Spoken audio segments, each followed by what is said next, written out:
ہم میں سے شاید ہی کوئی ایسا ہو جو بل گیٹس کو نہ جانتا ہو، لیکن آپ یقیناً اس شخص کو نہیں جانتے ہوں گے جس نے بل گیٹس کو بل گیٹس بنایا تھا۔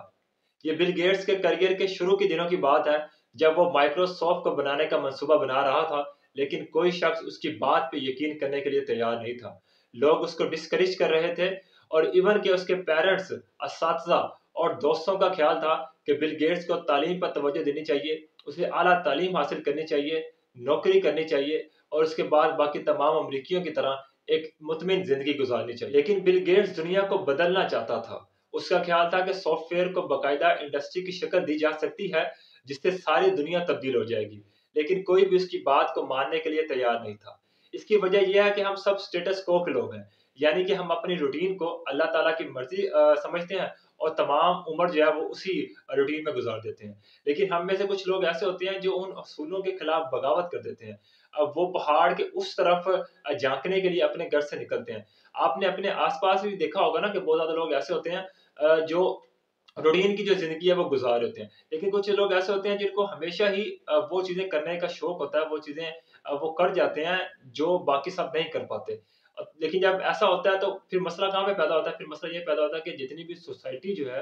وہ تمام کے تمام ان کے اگینسٹ ہو جاتی ہے، کیونکہ باقی لوگوں کو وہ بات سمجھ نہیں آ رہی ہوتی جو ان کو بات سمجھ آ رہی ہوتی ہے۔ آپ یہ کہہ لیں کہ جو آج سے 20 سال بعد یا 30 سال بعد ہونے والا ہوتا ہے، وہ لوگ جو ہیں وہ آج بیٹھے دیکھ رہے ہوتے ہیں، لیکن کیونکہ دوسرے لوگوں کو وہ چیز سمجھ نہیں آ رہی ہوتی، یا آپ اس کو آسان الفاظ میں یہ کہہ لیں کہ ان کی عقل میں وہ بات نہیں آ رہی ہوتی، اس لیے وہ تمام کے تمام لوگ، وہ تمام جو سوسائٹی ہے وہ اس انسان کے اگینسٹ ہو جاتا ہے جو کچھ نیا کرنا چاہتا ہے، جو سوسائٹی میں کوئی نئی تبدیلی لے کے آنا چاہتا ہے۔ اب خود دیکھ رہے ہیں نا کہ اگر یہ لوگ جو ہیں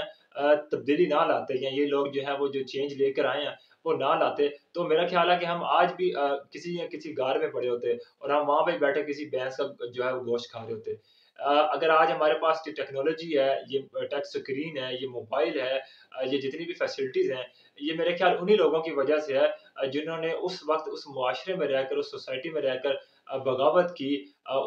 اس کی جو بھی روٹین میں چیزیں ہو رہی تھیں اس روٹین کو انہوں نے ماننے سے انکار کر دیا، وہ پھر نئی جو چیزیں تھیں ان کو کیا، اور اس کے بعد ہی جا کر آج ہمارے پاس جتنی بھی چیزیں ہیں وہ ساری موجود ہیں۔ لیکن سب کا رزلٹ کیا نکلتا ہے؟ سب کا رزلٹ یہ نکلتا ہے کہ وہ لوگ جو نئی چیز کر رہے ہوتے ہیں، لوگ ان کے اگینسٹ ہو جاتے ہیں، اور یہ ان کی زندگی کا مشکل ترین وقت ہوتا ہے۔ اس وقت انہیں کسی سہارے کی ضرورت ہوتی ہے، ایک ایسے سہارے کی ضرورت جو ان کے ہاتھ پر ہاتھ رکھ کے کہہ سکے فکر نہ کرو تم کر لو گے۔ آپ اگر دنیا کے تمام عظیم اور امیر لوگوں کو دیکھیں نا، تو ان کی زندگی میں بھی آپ کو وہ ہاتھ لازم ملتا ہے جو اس وقت میں ان کے کام آیا جب اپنی زندگی کے مشکل ترین وقت سے گزر رہے تھے۔ اور آپ انبیاء کرام کی زندگی کو بھی پڑھ کے دیکھ لیں، آپ کو وہاں بھی ایسے ہاتھ ملتے ہیں جو اس وقت میں ان کا سہارا بنے جب زندگی ان کے اوپر نامہربان ہو چکی تھی۔ حضرت موسیٰ علیہ السلام کے لیے وہ ہاتھ فرعون کی اس بیوی کا تھا جس نے ان کو مرنے سے بچایا۔ حضرت یوسف علیہ السلام کے لیے وہ ہاتھ وہ بڑھیا تھی جو ایک اٹھی کے بدلے میں ان کو خریدنے کے لیے پہنچ گئی۔